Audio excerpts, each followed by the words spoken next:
나는 105년을 살았습니다. 전쟁을 겪었고 굶주림을 견뎠으며 사랑하는 사람들이 하나둘 먼저 떠나는 것을 지켜봤습니다.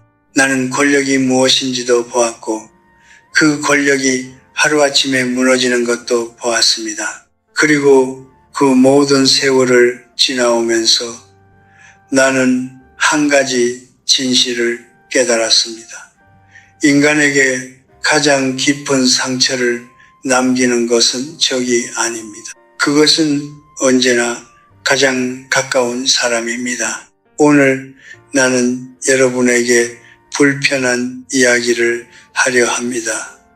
아마 처음에는 받아들이기 어려울 수도 있습니다. 하지만 105년의 세월이 내게 가르쳐 준 것이 있다면 그것은 바로 이것입니다. 위로가 되는 거짓말보다 쓴 진실이 사람을 살린다는 것입니다. 많은 부모들이 이렇게 생각합니다. 며느리는 조심해야 한다. 하지만 딸은 내 편이다. 수십 년을 함께 살며 밥을 먹이고 재워주고 품어왔으니 그 믿음은 당연한 것처럼 느껴집니다. 딸은 이방인이 아닙니다. 내 피와 살로 이루어진 존재입니다. 그러니 딸만큼은 안전하다고, 딸만큼은 나를 상처 입히지 않을 것이라고 믿습니다. 그러나 나는 오늘 그 믿음에 조용히 이의를 제기하려 합니다. 왜냐하면 나는 너무나 많은 노인들을 보았기 때문입니다. 아들보다 딸을 더 믿었던 어머니들이 바로 그 딸의 말 한마디에 무너지는 것을, 평생 자신을 지탱해온 자존심이 며느리의 차가운 시선이 아니라 딸의 무심한 한마디에 산산조각 나는 것을 그분들은 울지도 않았습니다. 그저 조용히 무언가를 포기하는 눈빛이 되었습니다. 나는 그 눈빛을 알고 있습니다. 그것은 배신당한 사람의 눈빛이 아닙니다. 그것은 기대했던 것이 너무나 당연하게 사라져버린 사람의 눈빛입니다. 배신은 적어도 상대방이 의도를 가졌다는 것을 전제로 합니다. 하지만 딸은 대부분 의도하지 않습니다. 그저 너무 익숙하기 때문에 조심하지 않는 것입니다. 그리고 그 무심함이 때로는 의도된 악의보다 훨씬 더 깊은 상처를 남깁니다. 친밀함은 아름다운 것입니다. 하지만 친밀함에는 어두운 면이 있습니다. 가까울수록 우리는 상대방에게 허락받지 않은 자유를 누리기 시작합니다. 말을 고르지 않고 감정을 여과하지 않으며 상대방의 존엄을 자신도 모르게 가볍게 여기게 됩니다. 이것이 내가 오늘 말하고자 하는 것의 핵심입니다. 사랑은 면죄부가 아닙니다. 오히려 사랑하기 때문에 더 조심해야 합니다. 오늘 이 이야기는 딸을 비난하기 위한 것이 아닙니다. 나는 딸을 가진 부모들에게 그리고 딸인 여러분 모두에게 말하고 싶습니다. 우리가 미처 알아채지 못한 사이, 가장 가까운 관계 안에서 어떤 일이 일어나고 있는지를, 그리고 그것을 알았을 때 우리가 서로를 어떻게 다시 대할 수 있는지를 105년을 살면서 나는 깨달았습니다. 진정한 사랑은 감정이 아닙니다. 그것은 태도입니다. 그리고 태도는 가장 편한 사람 앞에서 가장 먼저 무너집니다. 지금부터 그 무너짐의 5가지 방식을 이야기하겠습니다. 여러분, 한번 생각해 보십시오. 며느리가 시어머니에게 이런 말을 할 수 있을까요? 어머니는 왜 맨날 그러세요? 절대 하지 않습니다. 할 수가 없습니다. 며느리는 항상 조심합니다. 말을 고르고 표정을 다듬고 감정을 숨깁니다. 왜냐하면 며느리는 자신이 이 가정 안에서 어디까지 말할 수 있는지를 알기 때문입니다. 그 경계를 스스로 인식하고 있기 때문입니다. 그런데 딸은 다릅니다. 딸은 그 경계를 모릅니다. 아니, 더 정확히 말하면 그 경계가 존재한다는 사실조차 생각하지 않습니다. 나는 딸이니까 우리 사이에 무슨 경계가 있어? 이 생각이 문제의 시작입니다. 친밀함이 쌓일수록 조심함은 사라집니다. 그리고 조심함이 사라진 자리에는 여과되지 않은 말들이 들어섭니다. 나는 오래전 한 어머니를 알았습니다. 그분은 평생 강한 사람이었습니다. 전쟁 이후 혼자서 세 자녀를 키웠고 가난 속에서도 자존심을 잃지 않았습니다. 나이가 들었어도 당당했습니다. 그런데 어느 날부터인가 그분이 달라지기 시작했습니다. 말수가 줄었고 눈빛이 흐려졌습니다. 무슨 일이 있었냐고 물었더니 그분은 한동안 아무 말도 하지 않다가 조용히 이렇게 말씀하셨습니다. 딸이 한 말 때문에요. 딸이 한 말은 이것이었습니다. 엄마는 왜 맨날 그래? 진짜 답답하다. 그 말 한마디였습니다. 그것이 전부였습니다. 그런데 그 한마디가 수십 년을 버텨온 한 사람의 자존심을 무너뜨렸습니다. 왜일까요? 낯선 사람이 그 말을 했다면 그분은 그냥 무시하셨을 겁니다. 아랫사람이 그 말을 했다면 오히려 화를 내셨을 겁니다. 하지만 딸이 했기 때문에 그 말을 흘려 들을 수가 없었습니다. 딸이 나를 그렇게 본다는 사실이, 딸에게 내가 그런 사람이라는 사실이 가슴에 박혀버렸습니다. 이것이 친밀함이 무기가 되는 방식입니다. 가까운 사람의 말은 더 깊이 들어옵니다. 신뢰가 클수록 그 신뢰를 타고 들어오는 말의 무게도 커집니다. 칼에 비유하자면 적의 칼은 경계를 하고 있으니 피할 수도 있습니다. 하지만 믿었던 사람의 손에서 나온 칼은 피할 틈이 없습니다. 이미 품 안에 들어온 죄이기 때문입니다. 나는 딸들을 탓하려는 것이 아닙니다. 딸들은 대부분 악의가 없습니다. 그저 말이 쉽게 나오는 것입니다. 너무 익숙하니까요. 오히려 그 말을 들었을 때 웃으면서 넘기는 어머니를 보며 딸들은 이렇게 생각할지도 모릅니다. 괜찮은가 봐. 우리 사이에는 이 정도는 되잖아. 그런데 바로 이 정도는 되잖아 라는 생각이 상대방의 존엄을 조금씩 갉아먹습니다. 나는 105년을 살면서 이것을 배웠습니다. 예의는 낯선 사람에게만 필요한 것이 아닙니다. 오히려 가장 가까운 사람에게 가장 세심한 예의가 필요합니다.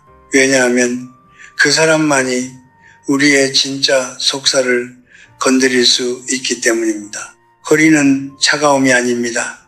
거리는 존중입니다. 고슴도치는 서로 가까이 있고 싶지만 너무 가까이 다가가면 가시에 찔립니다. 그래서 따뜻하되 조심스러운 거리를 유지합니다. 사람도 마찬가지입니다. 사랑한다고 해서 모든 말을 해도 된다는 뜻이 아닙니다.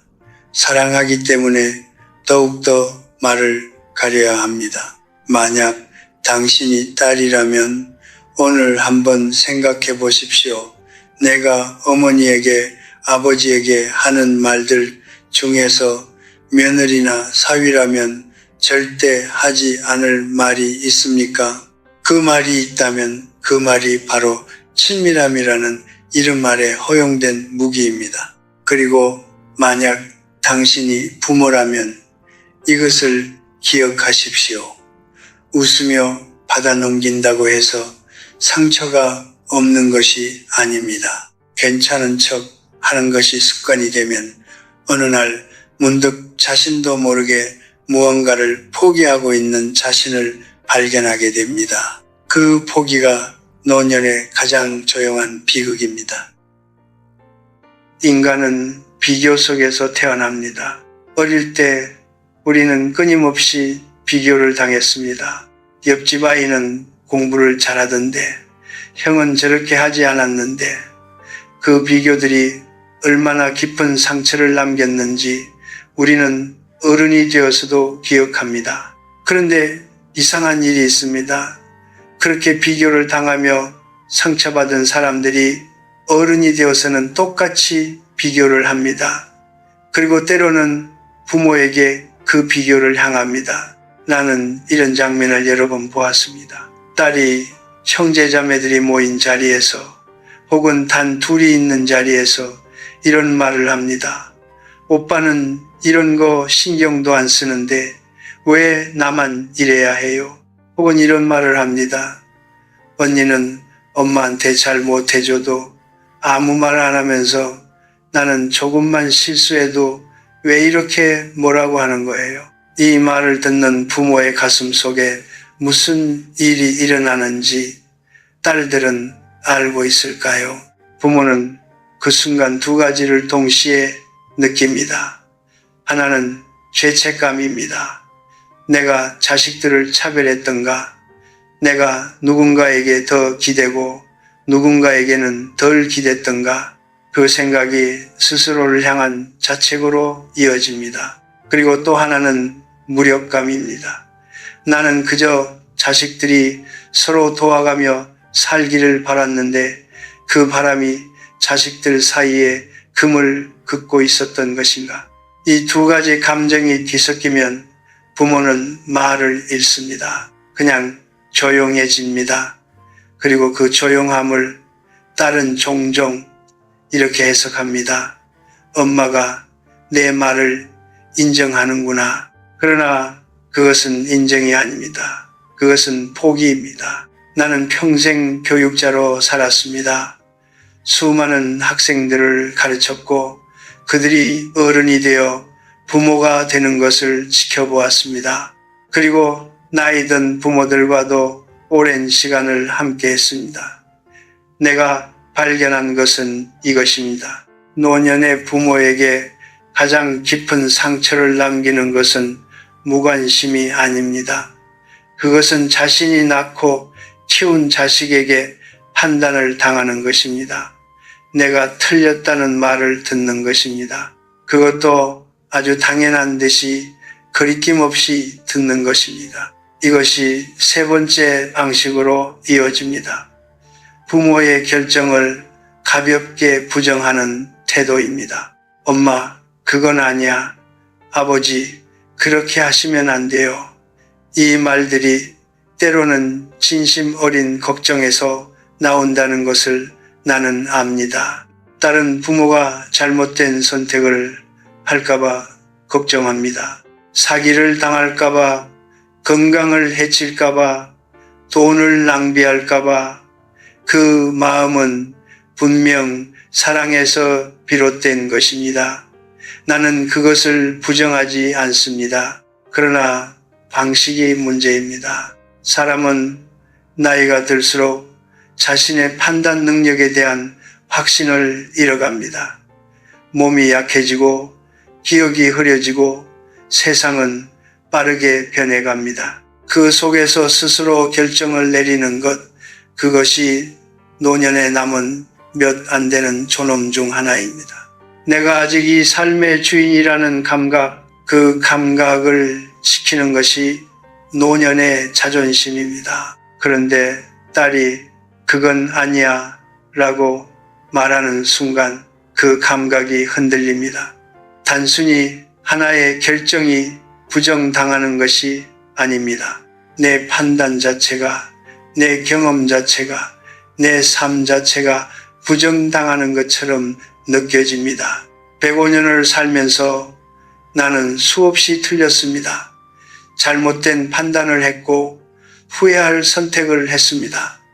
그러나 나는 그 모든 실수를 통해 무언가를 쌓았습니다. 그것이 경험입니다. 그것이 지혜입니다. 그리고 그 지혜를 누군가가 가볍게 그건 아니야. 한마디로 덮어버릴 때 사람은 무언가를 잃습니다. 말로 표현할 수 없지만 분명히 무언가가 꺼집니다. 나는 딸들에게 묻고 싶습니다. 부모의 결정이 마음에 들지 않을 때 당신은 어떻게 말합니까? 그건 아니야 라고 말합니까? 아니면 어머니, 저는 이런 부분이 걱정되는데 어떻게 생각하세요? 라고 말합니까? 이 두 문장의 차이는 작아 보이지만 그 안에 담긴 의미는 완전히 다릅니다. 하나는 부모를 객체로 만들고 하나는 부모를 주체로 세웁니다. 그리고 부모들에게도 말하고 싶습니다. 자식이 당신의 결정을 부정할 때 침묵으로 받아들이지 마십시오. 조용히, 그러나 분명히 말하십시오. 나는 네 걱정을 고맙게 생각한다. 하지만 이것은 내가 결정할 일이다. 이 한 문장이 당신의 존엄을 지킵니다. 이 한 문장이 관계의 경계를 다시 세웁니다. 비교는 자식들 사이에 금을 긋고 부정은 부모의 내면에 금을 긋습니다. 그 두 가지 금이 쌓이면 가족이라는 이름 아래 모두가 조금씩 상처를 안고 살아가게 됩니다. 아무도 의도하지 않았지만 아무도 막지 않았기 때문에 생겨난 상처들입니다. 사랑은 의도만으로는 부족합니다. 사랑은 방식이 필요합니다. 나는 여러분에게 한 가지 질문을 드리겠습니다. 지금 이 순간 당신의 휴대폰에 가장 최근에 연락을 주고받은 사람이 누구입니까? 그리고 그 연락이 시작된 이유가 무엇이었습니까? 안부였습니까? 아니면 부탁이었습니까? 이 질문이 불편하게 느껴진다면 그것은 이미 마음속 어딘가에서 그 답을 알고 있기 때문입니다. 나는 오래 살았습니다. 그리고 오래 살수록 더 선명하게 보이는 것들이 있습니다. 그중 하나가 이것입니다. 사람은 필요할 때 나타납니다. 이것은 비난이 아닙니다. 이것은 인간의 본성입니다. 우리는 모두 바쁘고 모두 자신의 삶을 살아가고 있으며 모두 자신의 문제가 먼저입니다. 나는 그 사실을 부정하지 않습니다. 그러나 그 본성이 가장 가까운 가족 관계 안에서 그것도 노년의 부모를 향해 반복될 때 그것은 단순한 바쁨이 아니라 하나의 패턴이 됩니다. 그리고 그 패턴이 쌓이면 부모의 가슴 속에 이름 붙이기 어려운 감정이 자리를 잡습니다. 그 감정의 이름은 고독입니다. 그러나 보통의 고독이 아닙니다. 혼자 있을 때 느끼는 고독은 견딜 수 있습니다. 방이 조용하고 전화가 울리지 않고 찾아오는 사람이 없어도 그것은 그저 홀로 있음입니다. 그 안에서 사람은 책을 읽고 생각을 하고 자신과 마주합니다. 그것은 고통이기도 하지만 동시에 하나의 자유입니다. 내가 말하는 고독은 그것이 아닙니다. 내가 말하는 고독은 사람들 사이에 있으면서 느끼는 고독입니다. 연락이 오고 방문이 있고 웃음소리가 들리는데도 가슴 한켠에 차갑게 자리 잡은 그 감각, 이 사람이 진심으로 나를 보러 온 것인지 아니면 나에게 무언가가 필요해서 온 것인지를 이미 알고 있을 때 생기는 그 감각입니다. 나는 그것을 아는 어머니들을 많이 보았습니다. 딸이 오랜만에 찾아옵니다. 반갑습니다. 밥을 차리고 과일을 깎고 이야기를 나눕니다. 그런데 어느 순간부터 딸의 말이 본론을 향해 흘러갑니다. 아이 학원비가 부담스럽다는 이야기, 남편 사업이 어렵다는 이야기, 혹은 집 문제, 어머니는 웃으면서 듣습니다. 도울 수 있으면 돕겠다고 말합니다. 딸은 고맙다고 하고 자리에서 일어납니다. 문이 닫히고 나면 어머니는 혼자 식탁에 앉아 식어버린 차를 마십니다. 그리고 아무 말도 하지 않습니다. 그저 창밖을 바라봅니다. 그 침묵 속에 무엇이 있는지 나는 압니다. 섭섭함이 아닙니다. 원망도 아닙니다. 그것은 확인입니다. 내가 이미 오래전부터 느껴왔던 것, 그러나 인정하고 싶지 않았던 것을 오늘 또 한 번 확인한 것입니다. 나는 사랑받는 어머니가 아니라 필요한 어머니라는 것을, 나는 보고 싶은 사람이 아니라 도움이 되는 사람이라는 것을, 그 확인이 쌓일 때마다 어머니의 내면 어딘가가 조금씩 닫혀갑니다. 나는 이것이 딸만의 문제라고 생각하지 않습니다. 아들도 마찬가지입니다. 그러나 딸은 더 교묘합니다. 아들은 연락이 뜸할 때 미안하다는 표현이라도 합니다. 그러나 딸은 오히려 친밀함을 앞세워 그 공백을 덮습니다. 오랜만에 찾아와서도 처음부터 친숙하게 굴고 아무 일도 없었다는 듯 웃고 떠듭니다. 그리고 부모는 그 친밀함에 반응하느라 그 공백에 대해 묻지 못합니다. 왜 이렇게 오랜만에 연락했느냐고, 왜 그동안 한 번도 전화하지 않았느냐고 말하지 못합니다. 왜냐하면 딸이 지금 묻고 있으니까요. 딸이 지금 다정하게 굴고 있으니까요. 그리고 부모는 그것으로 충분한 척합니다. 그러나 충분하지 않습니다. 105년을 살면서 나는 이것을 배웠습니다. 노년의 가장 큰 필요는 돈도 아니고 건강도 아닙니다. 그것은 존재의 확인입니다. 내가 아직 이 세상에 있다는 것을, 내가 누군가에게 소중한 사람이라는 것을, 그것을 느끼는 것입니다. 그런데 필요할 때만 나타나는 관계는 그것을 줄 수 없습니다.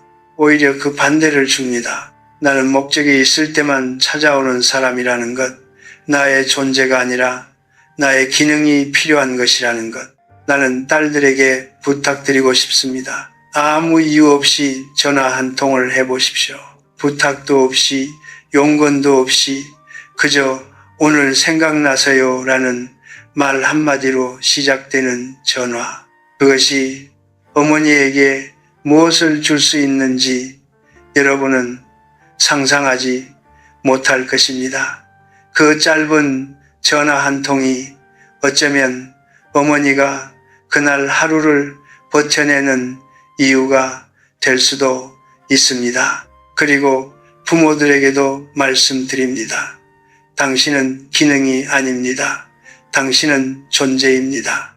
필요할 때만 찾아오는 자식에게 언제나 웃으며 문을 열어줄 필요가 없습니다. 당신도 감정이 있고 당신도 상처를 받으며 당신도 그냥 보고 싶어서 온 사람을 원합니다.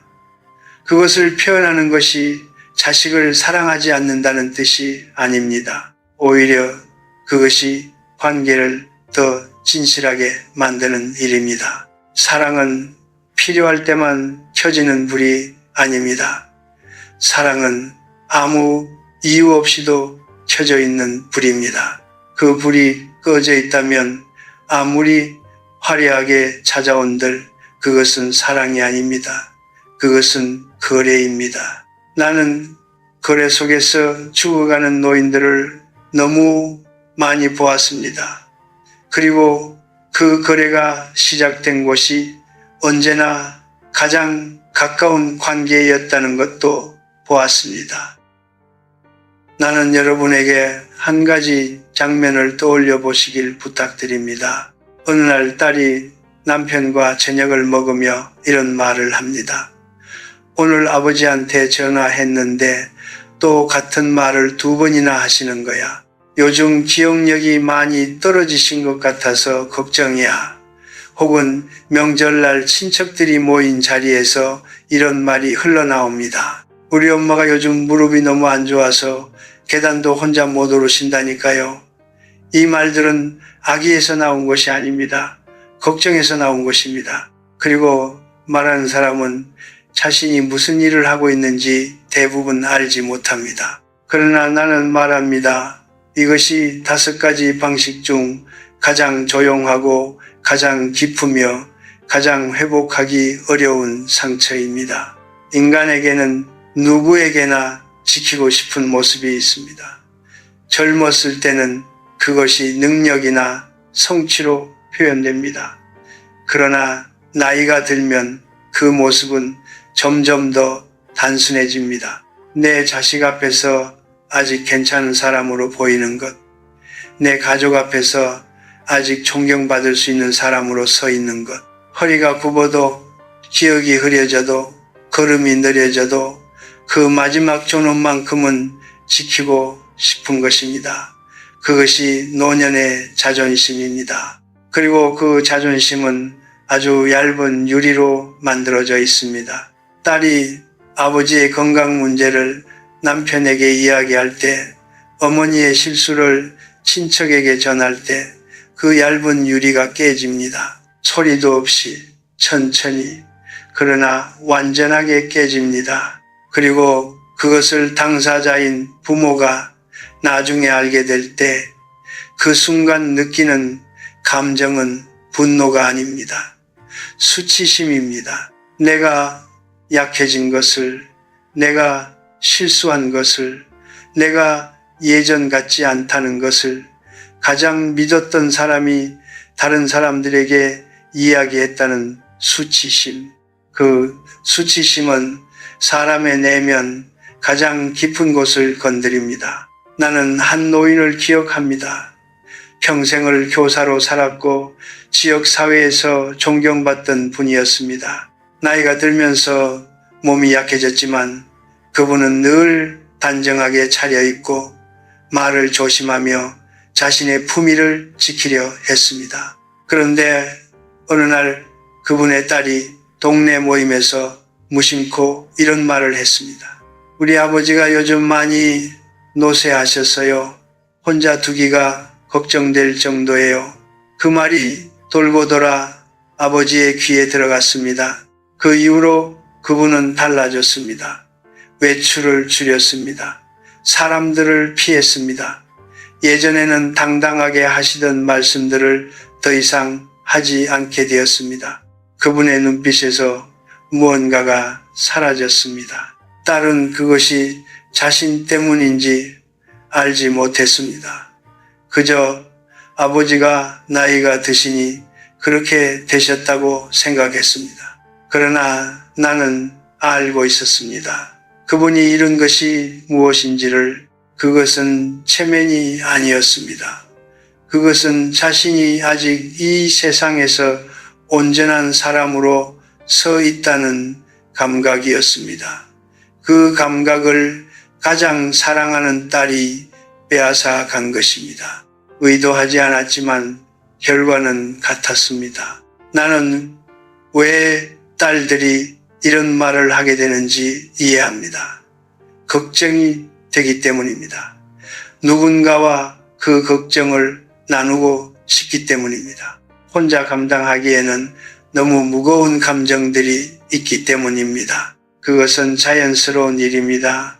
그러나 그 걱정을 나누는 방식에는 선이 있습니다. 부모의 허락 없이 부모의 약함을 다른 사람에게 전하는 것은 그 선을 넘는 것입니다. 설령 그것이 가족이라 하더라도, 설령 그것이 깊은 걱정에서 비롯된 것이라 하더라도 105년을 살면서 나는 이것을 깨달았습니다. 사람은 자신의 약함이 드러날 때 가장 작아집니다. 그리고 그 약함을 드러낸 사람이 가장 믿었던 사람일 때 그 작아짐은 2번 다시 회복되지 않는 경우가 많습니다. 몸의 상처는 시간이 지나면 아뭅니다. 그러나 존엄에 난 상처는 그것이 가장 가까운 사람에게서 왔을 때 아주 오랫동안 잔차 있습니다. 나는 딸들에게 부탁드립니다.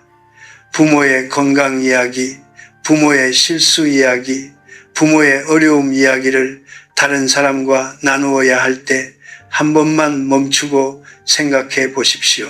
이것이 꼭 필요한 이야기입니까? 그리고 만약 어머니가 아버지가 지금 내 옆에 계신다면 이 말을 하실 수 있습니까? 그 질문에 망설임이 생긴다면 그 말은 하지 않는 것이 맞습니다. 그리고 부모들에게도 말씀드립니다. 당신의 약함은 부끄러운 것이 아닙니다. 나이가 든다는 것은 삶을 오래 살아냈다는 증거입니다. 몸이 느려지고 기억이 흐려지는 것은 패배가 아닙니다. 그것은 오랜 세월을 버텨온 사람에게만 찾아오는 자연스러운 변화입니다. 그 변화를 부끄러워하지 마십시오. 다만 그것을 누구에게 어떻게 보여줄지는 당신이 결정할 수 있습니다. 그 결정권이 당신에게 있다는 것을 잊지 마십시오. 존엄은 건강할 때만 지킬 수 있는 것이 아닙니다. 존엄은 약할 때도 지킬 수 있습니다. 아니, 약할 때일수록 더욱더 지켜야 합니다. 왜냐하면 그것이 오래 살아온 사람이 세상에 보여줄 수 있는 마지막 아름다움이기 때문입니다. 가장 가까운 사람이 당신의 존엄을 지켜주지 않는다면 당신이 먼저 지켜야 합니다. 스스로를 위해서 그리고 당신 곁에 있는 모든 사람들에게 어떻게 늙어가는지를 보여주기 위해서 나는 지금까지 5가지 방식을 이야기했습니다. 친밀함을 무기로 삼는 말, 비교와 부정, 필요할 때만 나타나는 패턴, 그리고 부모의 약함을 발설하는 것, 이 이야기들을 들으면서 어떤 분들은 마음속으로 이런 생각을 하셨을지도 모릅니다. 우리 딸이 꼭 이렇다. 혹은 반대로 딸인 여러분 중에는 내가 이랬던 것 같다는 불편한 자각을 하신 분도 계실 것입니다. 그런데 나는 오늘 이 자리에서 딸들을 나쁜 사람으로 만들려는 것이 아닙니다. 나는 더 근본적인 질문을 하고 싶습니다. 왜 이런 일이 일어나는 것인가? 왜 아기도 없고 사랑도 있는데 그럼에도 불구하고 가장 가까운 사람이 가장 깊은 상처를 남기는 것인가? 그 답을 찾기 위해 우리는 인간의 본성을 정직하게 들여다봐야 합니다. 나는 오랫동안 인간을 관찰해 왔습니다. 학자로서, 교육자로서, 그리고 105년을 살아온 한 사람으로서, 그리고 내가 내린 결론은 이것입니다. 인간은 기본적으로 자신의 편안함을 중심으로 행동합니다. 이것은 비난이 아닙니다. 이것은 사실입니다. 우리는 모두 자신의 감정이 먼저이고 자신의 필요가 먼저이며 자신의 시간이 먼저입니다. 그것은 생존 본능에서 비롯된 것이고 어느 정도는 자연스러운 일입니다. 그런데 문제는 이 본성이 가장 가까운 관계 안에서 가장 적나라하게 드러난다는 것입니다. 낯선 사람 앞에서 우리는 조심합니다. 직장 동료 앞에서, 이웃 앞에서, 처음 만나는 사람 앞에서 우리는 자신을 통제합니다. 말을 고르고 행동을 다듬고 감정을 관리합니다. 왜냐하면 그 관계에서는 아직 이룰 것이 있기 때문입니다. 인상이 있고 관계가 있고 앞으로의 가능성이 있기 때문입니다. 그러나 가장 가까운 사람 앞에서는 그 긴장이 풀립니다. 이미 다 알고 이미 다 받아들여졌다고 느끼기 때문에 자신을 통제할 이유를 느끼지 못합니다. 그리고 그 통제의 해제가 바로 상처의 시작입니다. 딸이 어머니에게 함부로 말하는 것은 어머니를 무시해서가 아닙니다. 어머니가 가장 안전한 사람이기 때문입니다. 딸이 필요할 때만 연락하는 것은 어머니를 도구로 보기 때문이 아닙니다. 어머니는 언제나 거기 있을 것이라고 무의식적으로 믿기 때문입니다. 딸이 부모의 약함을 발설하는 것은 부모를 깎아내리려는 의도가 있어서가 아닙니다. 그 말이 얼마나 큰 무게를 가지는지를 느끼지 못하기 때문입니다. 그러나 나는 여기서 중요한 말을 하고 싶습니다. 의도가 없었다는 것이 결과를 바꾸지는 않습니다. 칼을 들고 뛰어가다가 누군가를 다치게 했을 때 다치게 하려는 의도가 없었다고 해서 상처가 사라지지는 않습니다. 상처는 이미 거기 있습니다. 의도는 법정에서 참작될 수 있지만 상처받은 사람의 가슴 속에서는 참작되지 않습니다. 그리고 특히 노년의 부모에게 남겨진 상처는 그것이 의도적이든 아니든 회복하는데 너무나 긴 시간이 걸립니다. 왜냐하면 그분들에게는 그 상처를 치유할 다른 관계들이 점점 줄어들고 있기 때문입니다. 나는 이것을 젊었을 때는 몰랐습니다. 30살의 나는 인간이 선의로 행동한다고 믿었습니다.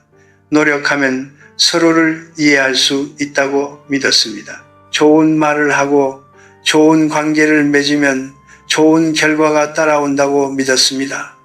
그러나 나이가 들면서 특히 90을 넘기면서 나는 다른 것을 보게 되었습니다. 인간은 대부분 자신이 얼마나 상처를 주고 있는지 모른 채로 살아갑니다. 그리고 그것을 알게 되는 것은 자신이 상처를 받은 이후인 경우가 많습니다. 그렇다면 우리는 어떻게 해야 합니까? 딸을 바꿀 수 있을까요? 아마 쉽지 않을 것입니다. 사람을 바꾸는 것은 세상에서 가장 어려운 일 중 하나입니다. 특히 그 사람이 자신이 문제라고 생각하지 않을 때는 더욱 그렇습니다. 나는 오랜 세월 동안 많은 사람들이 상대방을 바꾸려다 지쳐가는 것을 보았습니다. 그 에너지로 자기 자신을 바꾸었더라면 얼마나 달라졌을까 싶은 경우들을 수없이 보았습니다. 내가 가르쳐 드릴 수 있는 것은 이것입니다. 상대방을 바꾸려 하지 말고 자신의 경계를 다시 세우십시오. 경계는 차가운 것이 아닙니다. 경계는 관계를 끊는 것이 아닙니다. 경계는 내가 어디까지 받아들일 수 있고 어디서부터는 받아들일 수 없는지를 스스로 아는 것입니다. 그리고 그것을 상대방에게 조용하지만 분명하게 알려주는 것입니다. 화를 내지 않아도 됩니다. 관계를 단절하지 않아도 됩니다. 그저 자신의 자리에서 흔들리지 않으면 됩니다. 딸이 함부로 말할 때 웃으며 받아 넘기지 마십시오. 조용히 그러나 분명히 말하십시오. 그 말은 나에게 상처가 된다. 딸이 필요할 때만 연락해 올 때 언제나 같은 온도로 반응하지 마십시오. 당신도 감정이 있다는 것을, 당신도 그냥 보고 싶어서 오는 사람을 원한다는 것을 표현하십시오. 이것이 관계를 망치는 것이 아닙니다. 이것이 관계를 진실하게 만드는 것입니다. 나는 딸들에게도 부탁드립니다. 오늘 이 이야기를 들으셨다면 단 한 가지만 해 주십시오. 오늘 밤 어머니에게 전화를 하십시오. 아무 용건 없이. 그리고 이렇게 말하십시오. 엄마, 그냥 목소리 듣고 싶어서요. 그 한마디가 어쩌면 어머니의 오랜 상처 위에 처음으로 놓이는 따뜻한 손이 될 수 있습니다. 우리는 모두 더 잘할 수 있습니다. 단지 알아야 합니다. 그리고 알았다면 움직여야 합니다. 가까움은 면죄부가 아닙니다. 가까움은 더 큰 책임입니다. 그 책임을 기꺼이 지는 것, 그것이 진정한 가족의 사랑입니다. 나는 이제 이 이야기의 끝에 와 있습니다. 오늘 나는 여러분에게 불편한 이야기를 했습니다. 가장 가까운 사람이 가장 깊은 상처를 줄 수 있다는 것을 따르기 때문에 오히려 더 조심해야 한다는 것을, 그리고 부모가 스스로의 존엄을 지켜야 한다는 것을, 어떤 분들은 이 이야기가 마음에 걸릴 것입니다. 어떤 분들은 딸에 대한 서운함이 다시 떠올랐을 것입니다. 또 어떤 분들은 딸로서 자신을 돌아보며 조용히 아파하셨을 것입니다. 그 모든 감정이 다 옳습니다. 그 감정들이 있다는 것이 여러분이 아직 살아있다는 증거입니다. 그리고 살아있는 한 우리는 언제든 달라질 수 있습니다. 나는 105년을 살았습니다. 그 세월 동안 나는 많은 것을 잃었습니다. 친구들을 잃었고 사랑하는 사람들을 잃었으며 젊음을 잃었고 건강을 잃었습니다. 그러나 내가 끝까지 지키려 했던 것이 하나 있습니다. 그것은 나 자신에 대한 존중이었습니다. 누가 나를 어떻게 대하든, 세상이 나를 어떻게 보든 나만큼은 나를 함부로 대하지 않겠다는 것, 그것이 내가 이 긴 세월을 버텨온 가장 큰 힘이었습니다. 사람들은 종종 행복을 밖에서 찾습니다. 자식이 잘 대해주면 행복할 것이라고 생각합니다. 딸이 자주 연락해주면, 며느리가 살갑게 굴면, 손자들이 자주 찾아오면 행복할 것이라고 생각합니다. 그 바람이 잘못된 것은 아닙니다. 그러나 그 행복이 오직 그것에만 달려 있다면 그것은 너무나 불안정한 행복입니다. 왜냐하면 그 모든 것들은 내가 통제할 수 없는 것들이기 때문입니다. 딸이 바쁠 수도 있고 며느리가 서툴 수도 있으며 손자들은 자신의 삶을 살아가야 합니다. 그들에게 내 행복을 맡겨두는 것은 바람에 등불을 들고 서 있는 것과 같습니다. 진정한 평온은 다른 곳에서 옵니다. 그것은 내가 나를 존중한다는 것을 아는 것에서 옵니다. 누가 나를 어떻게 대하든 나는 내 안에 흔들리지 않는 무언가를 가지고 있다는 것을 아는 것에서 옵니다. 나는 그것을 내면의 방파제라고 부릅니다. 파도가 아무리 거칠어도 방파제가 있으면 항구는 고요합니다. 그 방파제를 쌓는 것이 노년의 가장 중요한 일입니다. 그리고 그 방파제는 돈이 될 수도 있고 건강이 될 수도 있으며 혼자서도 즐길 수 있는 취미가 될 수도 있고 마음 맞는 한두 명의 벗이 될 수도 있습니다. 그러나 그 무엇보다도 그 방파제의 가장 깊은 기초는 자기 자신에 대한 존중입니다. 나는 오늘 이 자리에서 딸을 원망하라고 말하는 것이 아닙니다. 관계를 끊으라고 말하는 것도 아닙니다. 나는 부모들에게 이것을 말하고 싶습니다. 당신이 받은 상처를 인정하십시오. 그것을 없던 일로 만들지 마십시오. 웃으며 덮어두다 보면 그 상처는 사라지는 것이 아니라 안으로 추차 들어갑니다. 상처를 인정하는 것이 약함이 아닙니다. 그것이 오히려 스스로를 진지하게 대하는 용기입니다. 그리고 그 상처를 인정한 뒤에 천천히 자신의 경계를 다시 세우십시오. 따뜻하게, 그러나 분명하게, 화내지 않고, 그러나 흔들리지 않게, 사랑은 유지하되 자존심도 유지하십시오. 이 두 가지는 공존할 수 있습니다. 오히려 자존심을 지킬 때 사랑이 더 오래 갑니다. 왜냐하면 스스로를 존중하는 사람만이 다른 사람도 진정으로 존중할 수 있기 때문입니다. 딸들에게도 마지막으로 한 가지를 부탁드립니다. 부모님이 아직 살아계신다면 지금 이 순간이 얼마나 소중한지를 기억해 주십시오. 나는 105년을 살면서 깨달았습니다. 사람들은 언제나 잃고 난 뒤에야 그 소중함을 압니다. 부모님이 떠나고 난 뒤에야 그분들이 얼마나 많은 것을 참아가며 웃어 주었는지를 알게 됩니다. 그분들이 필요할 때만 찾아온 당신에게도 문을 열어주었던 것이 얼마나 큰 사랑이었는지를 알게 됩니다. 그리고 그 깨달음이 찾아올 때 곁에 부모님이 계신다면 다행입니다. 그러나 그 깨달음이 너무 늦게 찾아오는 경우가 안타깝게도 훨씬 더 많습니다. 지금 할 수 있을 때 하십시오. 지금 말할 수 있을 때 말하십시오.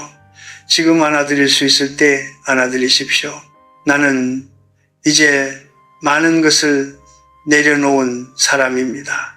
명예도 내려놓았고 욕심도 내려놓았으며 남에게 잘 보이고 싶은 마음도 내려놓았습니다. 그리고 그것들을 내려놓고 나니 비로소 보이는 것들이 있었습니다.